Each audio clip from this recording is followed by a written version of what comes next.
2026 সালের বর্তমান পরিস্থিতি অনুযায়ী বাংলাদেশি পাসপোর্টধারীদের জন্য সংযুক্ত আরব আমিরাত, বিশেষ করে দুবাই এর প্রবেশ ও ভিসা প্রক্রিয়ায় কিছু নির্দিষ্ট কড়াকড়ি ও যাচাই বাছাই থাকলেও অনুমোদিত বিভিন্ন ক্যাটাগরির ভিসা, ভিসা ও স্পন্সরশিপের মাধ্যমে আবেদন চালু রয়েছে।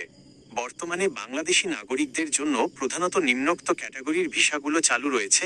1. ট্যুরিস্ট ও ভিজিট ভিসা। ট্যুরিস্ট এবং ভিজিট ভিসা পর্যটন, আত্মীয় স্বজনের সাথে দেখা করা বা ভ্রমণ উদ্দেশ্যে এগুলো প্রযোজ্য। 30 দিনের সিঙ্গেল এন্ট্রি ভিসা এককালীন ভ্রমণের জন্য সবচেয়ে জনপ্রিয়। 60 দিনের সিঙ্গেল এন্ট্রি ভিসা দীর্ঘমেয়াদী ভ্রমণের জন্য। মাল্টিপল এন্ট্রি ভিসা 30-60 দিন বা 5 বছর মেয়াদী, নিয়মিত ভ্রমণকারী বা ব্যবসার উদ্দেশ্যে ভ্রমণকারীদের জন্য, তবে এতে আর্থিক ও ট্রাভেল হিস্ট্রির কড়া যাচাই হয়। প্রসেসিং মাধ্যম বিশ্বস্ত ও রেজিস্টার্ড ট্রাভেল এজেন্সি, দুবাই ভিত্তিক স্পন্সর অথবা এমিরেটস বাই ফ্লাই দুবাই এর মতো ইউএই এয়ারলাইন্সের মাধ্যমে আবেদন করা যায়। 2. Transit visa.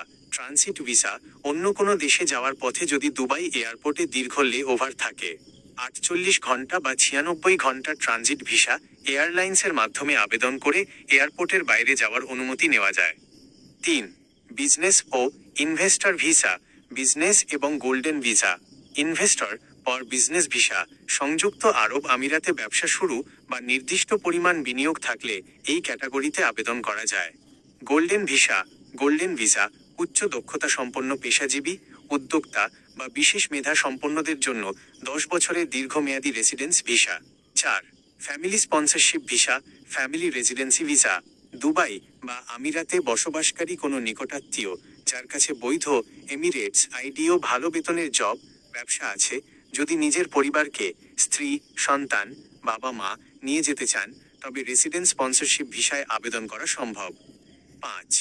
এমপ্লয়মেন্ট বা work permit. Employment work visa. সাধারণ ফ্রি ভিসা বা ব্যক্তিগত কাজের ভিসার ক্ষেত্রে ব্যাপক স্ক্রুটিনি ও কড়াকড়ি থাকলেও সংযুক্ত আরব আমিরাতের নিবন্ধিত কোনো সরকারি, বেসরকারি কোম্পানি যদি সরাসরি হিউম্যান রিসোর্সেস অ্যান্ড এমিরাটিজেশন এর মাধ্যমে আনুষ্ঠানিক নিয়োগপত্র ও কোটা ক্লিয়ারেন্স ইস্যু করে, তবে কাজের ভিসা প্রসেস সম্ভব। গুরুত্বপূর্ণ সতর্কতা ও প্রয়োজনীয় তথ্য। 1. ভিসা অন অ্যারাইভাল নেই। বাংলাদেশের নাগরিকদের জন্য কোনো প্রকার ভিসা অন অ্যারাইভাল সুবিধা নেই। অবশ্যই ভ্রমণের আগেই অনুমোদিত ভিসা সাথে রাখতে হবে। 2. পাসপোর্ট ও ফাইল। পাসপোর্ট বা এমআরপি হতে হবে এবং অন্তত 6 মাসের মেয়াদ থাকতে হবে। 3. আবেদন প্রক্রিয়াজাতকরণ। যে কোনো এজেন্সির প্রলোভনে না পড়ে সঠিক ও সত্যায়িত documents, bank statement, return ticket, hotel booking দিয়ে আবেদন করা নিরাপদ।